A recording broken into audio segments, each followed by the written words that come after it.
Please turn on sound. An ever-increasing number of our roadsides are being populated with fire ant nests.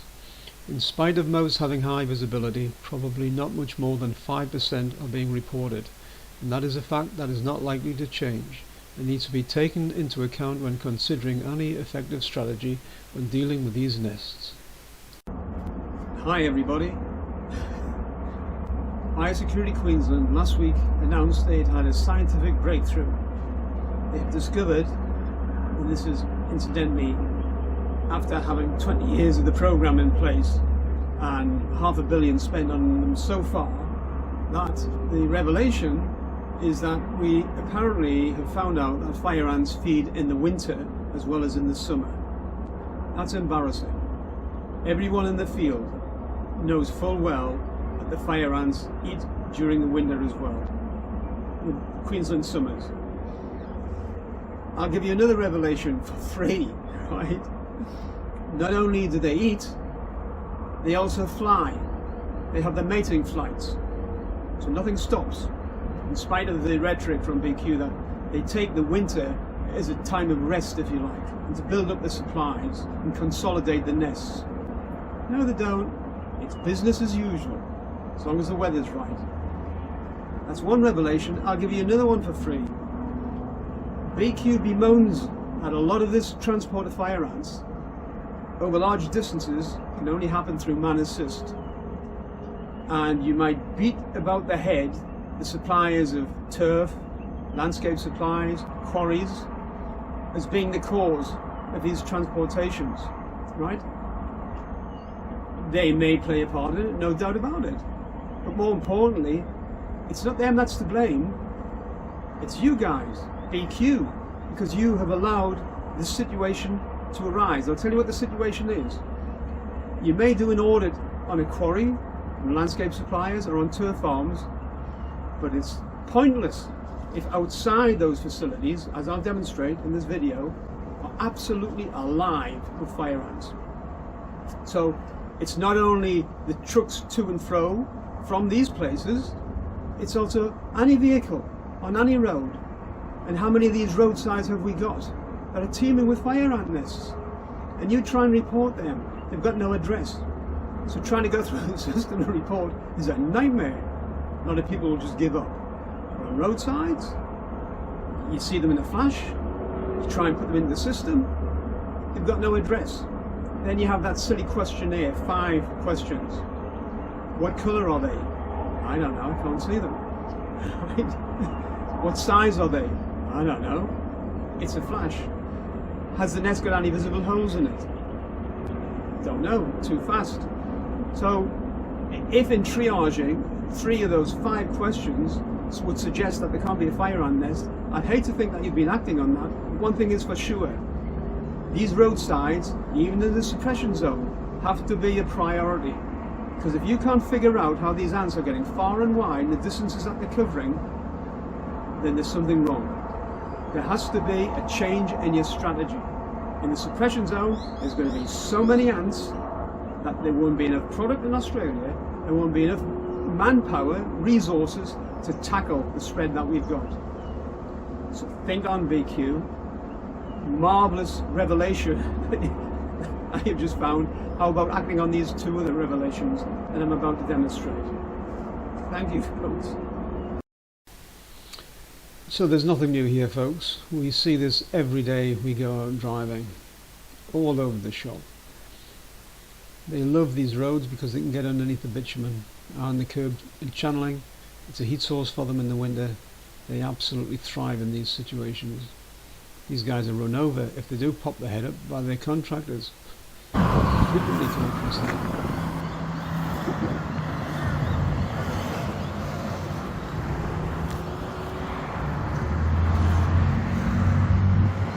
No, this is what I'm talking about. This is where it's really silly and dangerous. We've got here effectively a fire ant taxi rank, and as you can see, it's on the edge of a landscape supplier and also environmental park.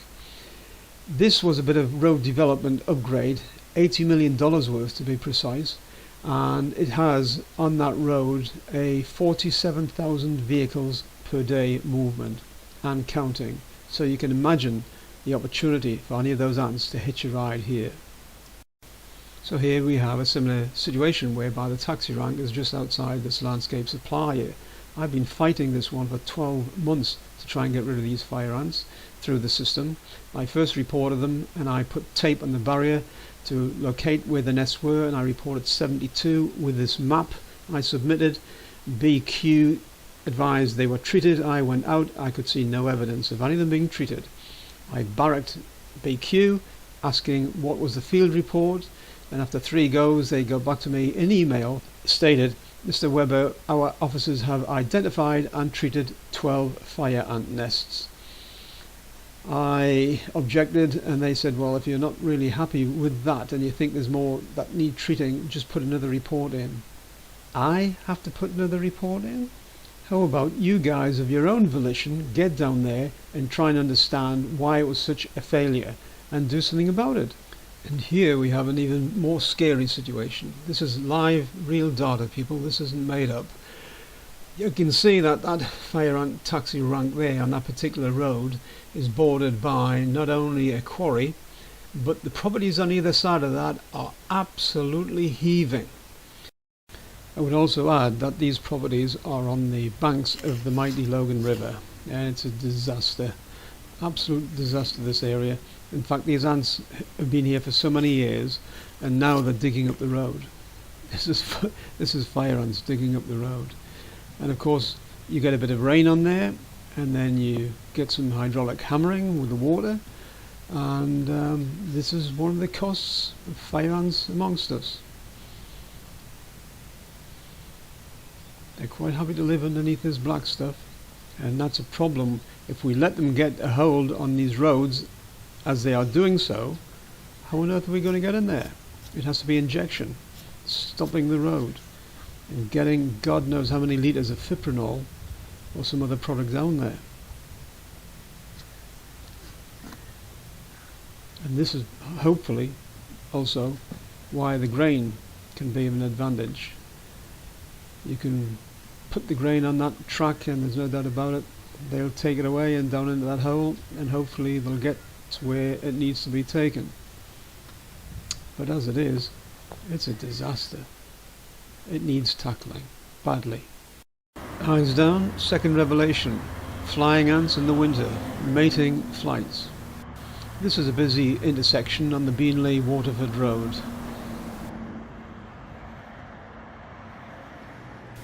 The next white arrow shows the nest that is actually flying on this intersection.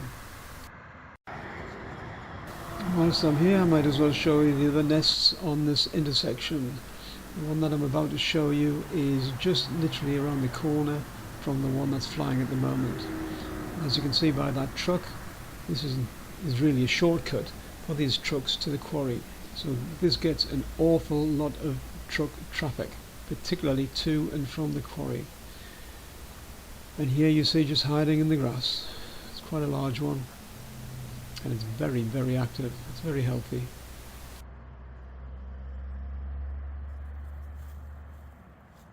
Caution here, folks, don't try this with bare hands. I'm used to it. I give them a quick flick. I'm not getting bitten at all, but I would not advise it. And as you can see, folks, just along the road from that flying nest we have another. I've kicked it this time rather than put my hand in it, and as you can see, it's absolutely hopping, as they all are along here. Okay folks, we'll move away from that corner, not far away, and up the main road. And as you can see here, that main road pretty well peppered up along that side, and we'll go directly to the nest that I wish to point out, which is having a flying event. So as you can imagine, looking at this, how on earth can you stop on there and identify those answers, either black, white, moving, what size they are there any holes in the nest? Impossible.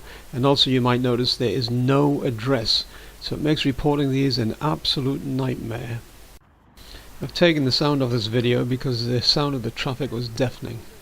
Anyway, normally when you see a fire ant nest, it's actually quite rare to see the fire ants trolling over the top. A couple you may see, but generally there's an absence of them on the mounds. In fact, it's far more common to see black ants on the fire ant nest.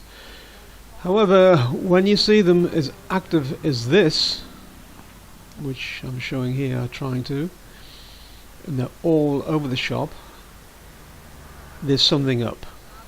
Something's happening. They're moving, or it's a flying event. I often see this and I return to see what's going on later, which is what I'll do in this case as well, because I'm going for lunch up the road before I get eaten alive.